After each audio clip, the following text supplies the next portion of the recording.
আপনি যদি একদমই নতুন হয়ে থাকেন ফেসবুকের মধ্যে এবং নতুন যদি একটি ফেসবুক পেজ ক্রিয়েট করে থাকেন, তাহলে আজকের এই ভিডিওটি আপনার জন্য খুবই একটি গুরুত্বপূর্ণ ভিডিও হতে চলেছে।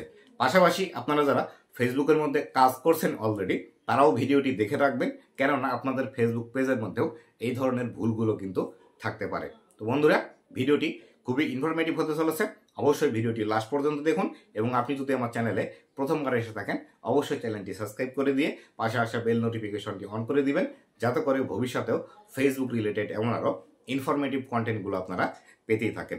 তো বন্ধুরা, আপনি যখন নতুন একটি ফেসবুক পেজ ক্রিয়েট করবেন, তখন সর্বপ্রথম আপনাকে যে কাজটি করতে হবে সেটি হলো আপনার ফেসবুক পেজের সঠিক একটি ক্যাটাগরি সিলেক্ট করা।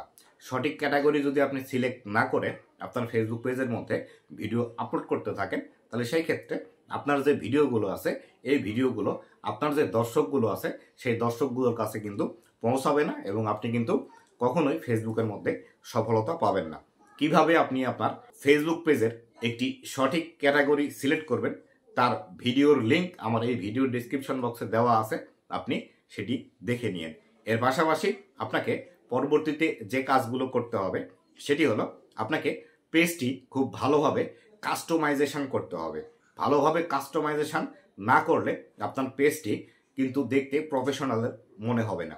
কাস্টমাইজেশন বলতে আমরা যে বিষয়টি বুঝাই সেটি হলো ডেকোরেশন করা। ধরুন, আপনি যদি একটি নতুন দোকান দিয়ে থাকেন, সেই নতুন দোকানে কিন্তু আপনাকে সর্বপ্রথম আগে ডেকোরেশন করতে হবে, তারপরে কিন্তু আপনি সেখানে মাল তুলতে পারবেন এবং তারপরে কিন্তু আপনার এখানে বেচা বিক্রি হবে।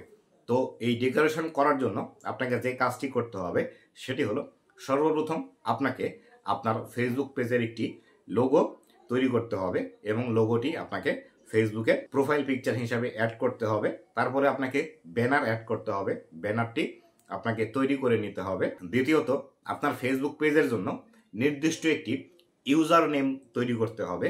ইউজার নেম তৈরি করলে আপনার যে ফেসবুক পেজটি আছে খুব সহজেই একটি ইউনিক লিঙ্ক কিন্তু ক্রিয়েট হবে এবং খুব সহজেই আপনি তা শেয়ার করতে পারবেন এবং আপনার যারা দর্শক আছে তাদেরকে একটি সোশ্যাল মিডিয়া থেকে অন্য আরেকটি সোশ্যাল মিডিয়াতে ট্রান্সফার করতে পারবেন। এরপরে আপনাকে পেজের কিছু নির্দিষ্ট সেটিংস আছে, সেই সেটিংসগুলো কিন্তু করতে হবে। এই সেটিংসগুলো যদি আপনি না করে থাকেন, তাহলে সেই ক্ষেত্রে আপনার পেজের মধ্যে অন্য কেউ এসে ভিডিও আপলোড করে দিবে।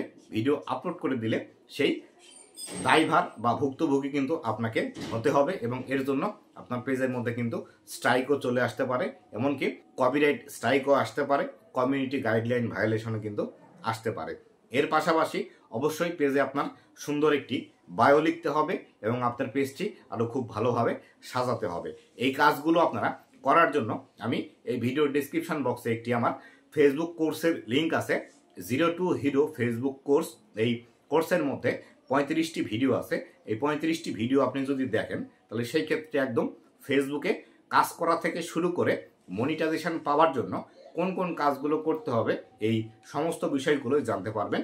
আমি আপনাদেরকে রিকোয়েস্ট করব, এই ভিডিওর ডেসক্রিপশন বক্স চেক করুন। এই যে কোর্সের লিঙ্কটি দেওয়া আছে, এই কোর্সটি আপনারা সকলেই করবেন। যারা নতুন আছেন তারা তো অবশ্যই করবেন এবং যারা পুরাতন আছেন তারা অবশ্যই এই 35টি ভিডিও দেখবেন। তাহলে ফেসবুক সম্পর্কে আপনারা অনেক কিছু ধারণা পাবেন এবং অনেক কিছু জানতে পারবেন এবং আপনাকে ফেসবুকে কাজ করার জন্য একদম স্মুথ একটা নির্দেশনা দেবে। তো বন্ধুরা, এই ছিল আজকের ভিডিওটি কেমন লেগেছে অবশ্যই জানাবেন এবং ভবিষ্যতে ফেসবুক রিলেটেড এমন আরও ইনফরমেটিভ কন্টেন্টগুলো পাওয়ার জন্য অবশ্যই আমার ফেসবুক পেজ এবং ইউটিউব চ্যানেলের সাথেই থাকবেন। ধন্যবাদ সবাইকে।